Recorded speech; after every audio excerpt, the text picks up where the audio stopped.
let me get rid of these layers. I'm going to call this, we're going to bring our penguin in first. So I have a folder down here on my layers. And just to remind you how to create that folder, it's just this folder icon. Look at that. Double click on the name to change it. Get into the habit of naming all your layers and everything that is in the layer window. I grade on it. Okay. It's very, very important if you ever work on teams with people. If you send them a Photoshop document for a project and they need to find assets really quick, like stuff that you've made, and everything on there is like layer 1, layer 2, layer 3, etc. They're not going to be able to find things really quickly, and they're going to hate you. they're going to be like, nah, don't do that. A lot of times with design jobs, they ask you to create something for them in the application, or I'm sorry, in the interview, right? If you show up for an interview, it's like if you're a programmer and you go for a programming job, they'll have you program in your interview. They'll have you write a script or figure out how to solve some sort of problem.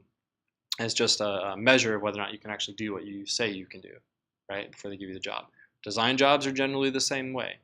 But what they want to see is not your output, but rather how you organize your files and whether or not you can work well with other people. Does that make sense to everybody? Okay. All right. So get in the habit of naming stuff. So penguin, and then I'm going to bring my document in. A couple different ways you can do this. You can place an image, place embedded or place linked. Either one is fine. Although embedded actually brings like a copy of the image into your file and will make your Photoshop document file size larger. Okay, if you know that it's going to be really big to begin with, or that you've like with our next project that those file sizes tend to get really big because of everything we bring into them, then you want to pick linked instead of embedded, because linked it brings like not a true copy in, it brings a referenced copy. And what it's referencing is the actual file you have on your hard drive. Now, if you do a linked, you can't move where that original file is, right? So if you've downloaded it to your downloads folder and you try to bring it into Photoshop from your downloads folder, and then one day you move that to organize it into wherever you keep your homework, you'll break the link, right? Photoshop won't know where that file is anymore, because when you brought it into Photoshop, it was in one place, and then you moved it. Does that make sense? It's like moving and not telling the post office to forward your mail, essentially. Yeah.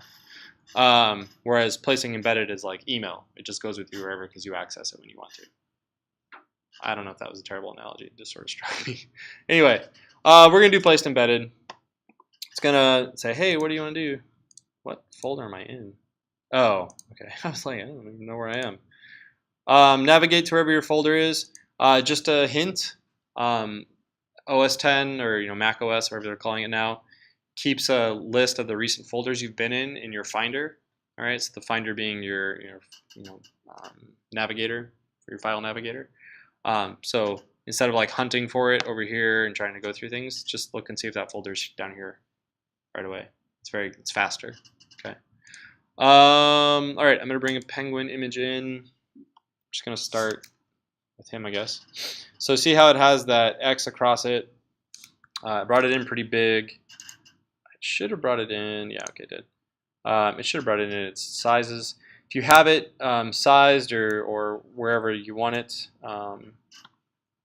positioned if you're doing anything with it. Right now, you don't have to worry about it too much. But you can see once I moved it, it placed it. But let me come back here. It went a little fast for me. So placed embedded. Grab the image. Okay, when it looks like this, it's not in your file yet, or it's not in your Photoshop document. When it's got the X across it and it wants you to know, or wants to know if you want to adjust it or move it or whatever. I'm grabbing, these are your translation handles? Transform handles, sorry. Transform handles. They're just, what it means is you can scale or skew it. Okay, skewing is when you grab one side and do things like this to squish the image, right? It gets out of proportion. Scaling is when you hold shift to constrain proportions and just make it bigger or smaller while keeping your proportions the same. It's scaling, okay? Now it will scale to the opposite corner. Okay, that's skewed. it will scale to the opposite corner. If you hold Option and Shift, it will scale in and out towards the center. All right, just quick and dirty little tips. All right, I like it where it is, so I'm gonna hit place. I'm just right-clicking on the image.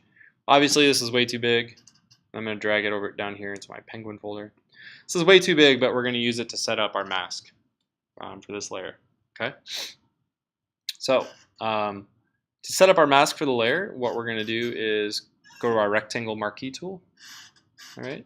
If you have your circle selected or something other than the rectangle one, just click, left click and hold on the menu option and just make sure you then select your rectangle. You can also hit M, I think Alt N, no, Alt N doesn't change it. If you just hit M, that will change it back to the marquee tool for you. It won't change it, it won't cycle through the different marquee tools, sadly. So make sure you have the rectangle selected. Normally what you would do with this is click and drag, and that would give you like, oh, pixel dimensions, yay. We're gonna change that. That would give you a box.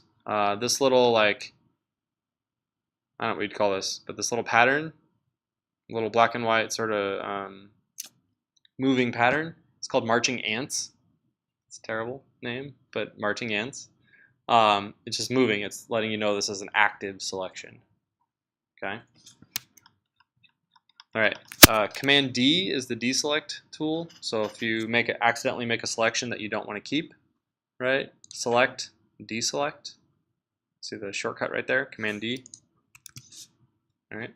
I'm deselecting it because I'm going to change my units back to inches really quick.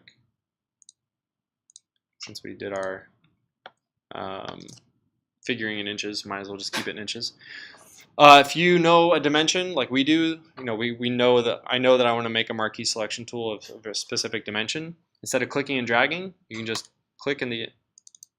All right, you used to be able to just click in the image. Okay, making a liar out of me.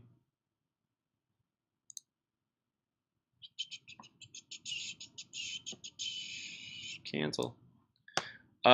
Weird. Let's do fixed size. All right. So we're just going to create a fixed size one. You used to be able to just like double click on it and it would bring up a dialog box and you can put them in that way. I guess they changed it, or I'm remembering wrong. But up here in the options bar for the marquee tool, under style, instead of normal, just go fixed size. And then we know our width, we want to be 5.333 inches. Just type your numbers and then IN to change your units to inches up there. And then we want our height to be 10.5 inches, so IN. Okay, it will automatically do that for you. And then click and drag, and boom, you got one. All right. Now, it doesn't matter if you get it placed exactly right now. We didn't bring any guides in, so I don't know exactly where my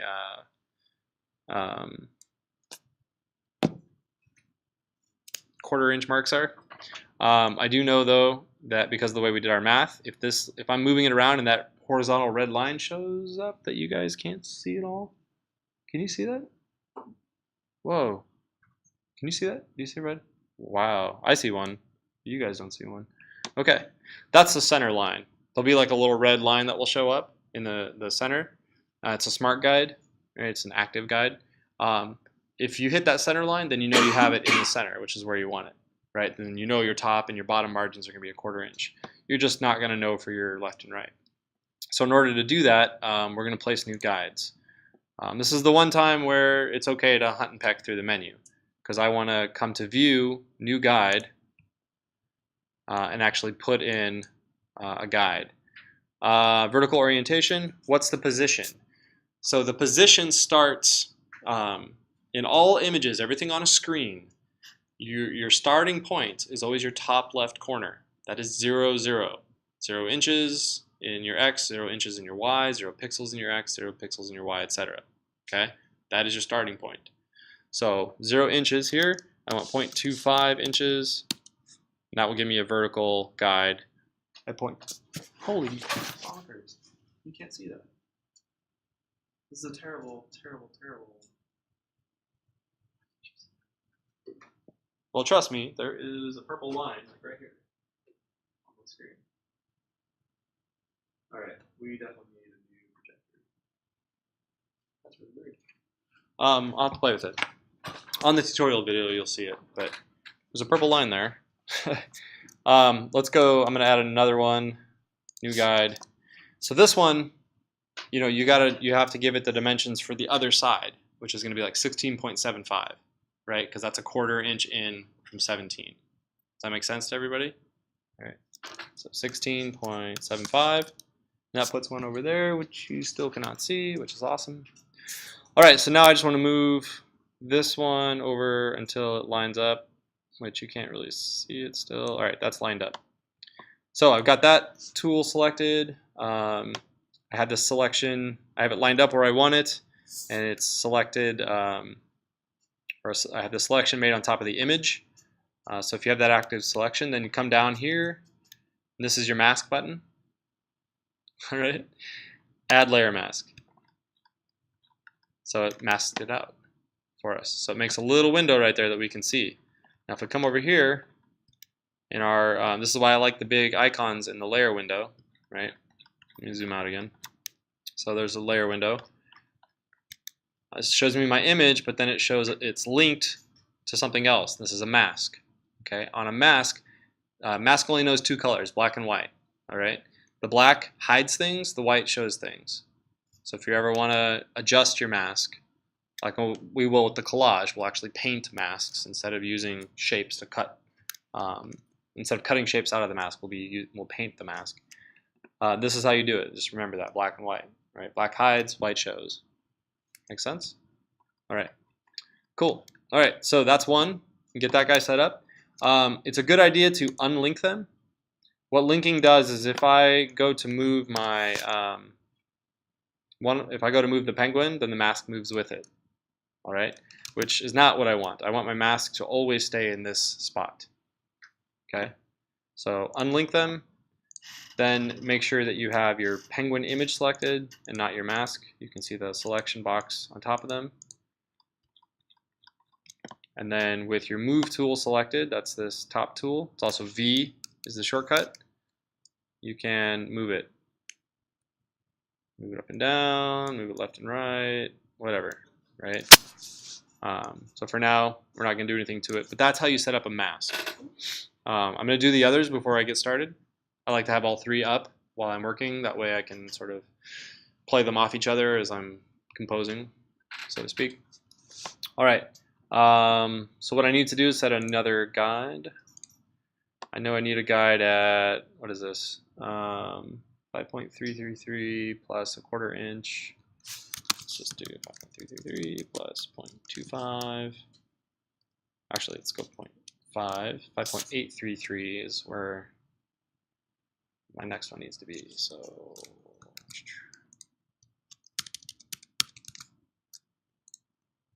boom. Oh, you can see that one. So why can't you see this one? Anyway, that's what the guides look like. Trust me, there's one right here too. That's really weird. That is super weird. Huh. Okay. Make your selection again. Drag it up there. And just line it up. I'm going to do another guide. And what do I need to do? Let's go. What is it? 10.6666 is our 2 windows plus 0.75. I didn't even look at what that was. I did it and didn't even pay attention. 11.46. All right.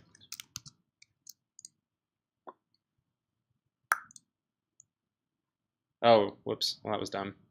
Yeah, you can't do them all at once. You have to do them images one at a time. I don't know why I did that. There we go. All right. I'm going to make a new group. Oop, made it inside that group. Going to pull it out. Call this octopus. Let's call this blue garden first. Garden. Go to place embedded. It's also Command P. Can make this bigger. Garden, garden, garden, garden, garden. I'm just gonna go with this one for now. Now we'll go with the center one. It's easier. Okay, but I can select one and that's it. Whatever. Make it a little bit bigger, although it doesn't really matter right now. Hit enter. That kind of saves it. All right, and my selection went away, so let me bring it back here. Come on, there we go. So with that, the selection, the image active, the selection on top of it, get your image layer, makes your mask for you. Unlink your mask. You can mess with it later. All right, let's do our next one. Octopus. Oh, print. Oops. What is place? I forget. Maybe it's Command P or Command Shift P. We'll just go with this one first. See what happens. A little bit bigger. All right, and then enter and marquee. Oops. Come here. There we go. Boom. So there we go. All right. So now we got them all set up. Now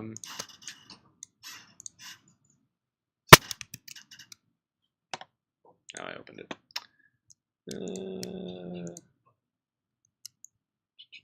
Just stick it in the folder there really quick. Unlink it. Okay.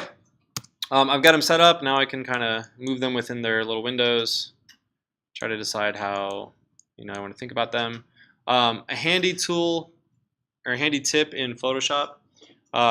If you can't just like I want to move the garden image, right? I can't just move my mouse over to it, hit left click, and expect it to drag, because my active layer is that octopus layer. Okay. To change to the garden layer for your active layer, just right click on it, and it'll look at it knows like it'll show you a list of all the layers under your mouse at that point. Okay. Garden's the only one, and layer 0. So hit garden. That'll let you move it. Right click, penguin, lets me move it. Make sense? It's just a faster way of kind of moving around and adjusting these guys. So that's the quick and easy way to set up your document. I'm not going to go any further than that today. We'll talk about composition, rules of composition, and adjustments in color and stuff on Wednesday. All right. What I'd like you to have for Wednesday, you'll get a little bit of time right now to do it, but I'd like you to have your document set up for Wednesday so that when you come to class, we're ready to add color and play with composition, etc. Okay? All right, so follow the videos. I'll post them as soon as I get done exporting them. So they'll be like in a couple hours. There'll be an announcement. All right, and I'll put them in the announcement. And then find your images and set them up and have them at the beginning of class on Wednesday. Any questions about that? No? Nobody? No? Okay. All right.